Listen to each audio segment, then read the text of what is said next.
Ah, the fall. The air is thick with the sweet smell of crispy orange leaves. The mosquitoes are gone, and things slow down a little after the hustle and bustle of summer. Plus, Thanksgiving comes, so there's gravy. And best of all, your lawn is about to die, leaving you off of the hook for yard work. It's a magical time of year, one that's awesome for going for a drive, actually, to take in the fall colors. I thought I would try that with this, the new Mazda 3. And the important thing about this car is that they've pretty much nailed it, just as they have in previous generations, which made this machine popular with shoppers after an affordable and fun little compact that didn't feel like the boring beige appliances you usually see clogging up the fast lane. This latest 3 has only been on sale a short time, but it's already got an overflowing trophy rack full of awards, including several from a panel of Canadian automotive experts, yours truly included. Simply, there's just something Mazda gets right about this car every time around, and that really shows in the new one. First, the look. You can get a sedan. This one's a 5-door hatch that's less dorky looking than most, coming off more like a small sports station wagon. It's a bit sleek and very sculpted and has that new signature front end with LED accent lighting that gives its identity away when you see it coming up the road. There's just some more effort and passion to the look of this thing than you usually see in this segment. And inside, well, talk about stepping it up a notch. The last generation 3's interior was one of the segment's nicest, and this one's even better. Let's look at the details first. Stitching, metal trim, two-tone leather, fake but great-looking carbon fiber accents. So many colors and textures and shapes and materials all play off of one another in here that you'd nearly forget you aren't in a pricey luxury sedan.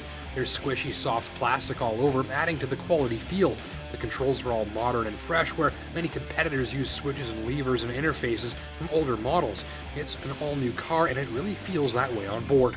A few things are notable in here. First, this central command interface is slick. You can use the touchscreen or this command dial down here, just like out of a pricey German luxury car, to flick your way around menus and functions with ease once you get used to it a little. The navigation system is slick, has some visual horsepower, and rarely lags. Usually these systems wind up making me angry, like Italian angry, a few times over the course of a week, but not this one. You also get some really premium touches if you go for an almost loaded model like our Tester, which still came in under 29 grand. Touches like a Bose stereo system or the bi-xenon lights, which are great after dark.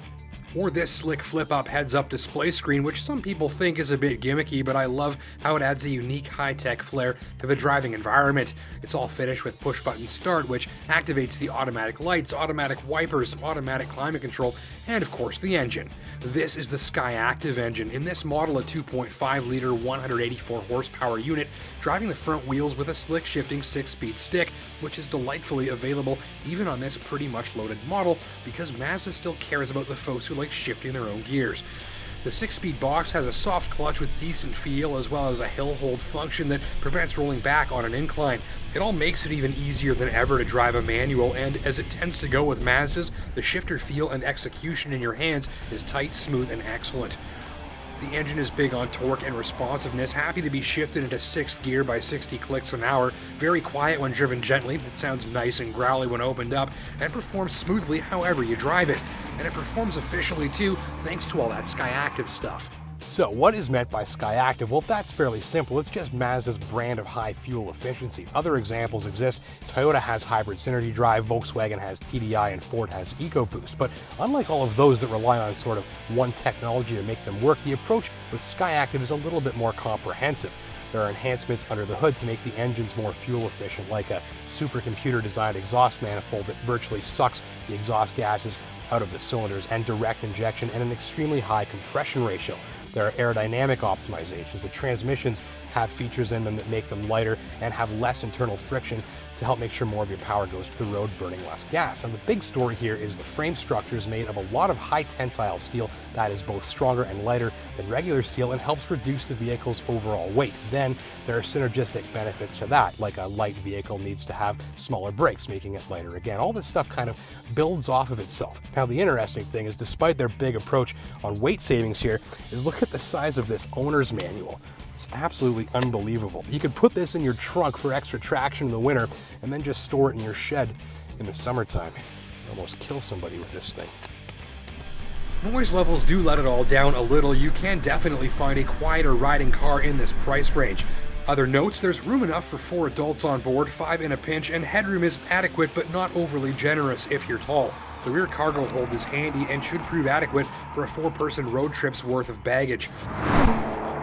Mileage on my watch landed at 7.4 liters per 100 clicks, which is pretty darn good, though the tester was far from completing break-in, and after a few thousand kilometers for things to loosen up, owners can expect that figure to improve.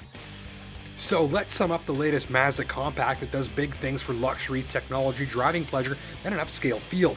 You'll like the look, the performance, the fuel bill, and the attention to detail and design that's apparent all over this thing.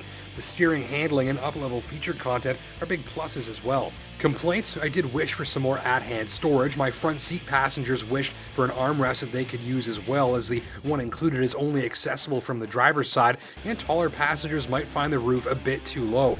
End of the day, you get a nice taste of the high-tech motoring high life here without the huge price tag and a touch of athletic fun to go with it.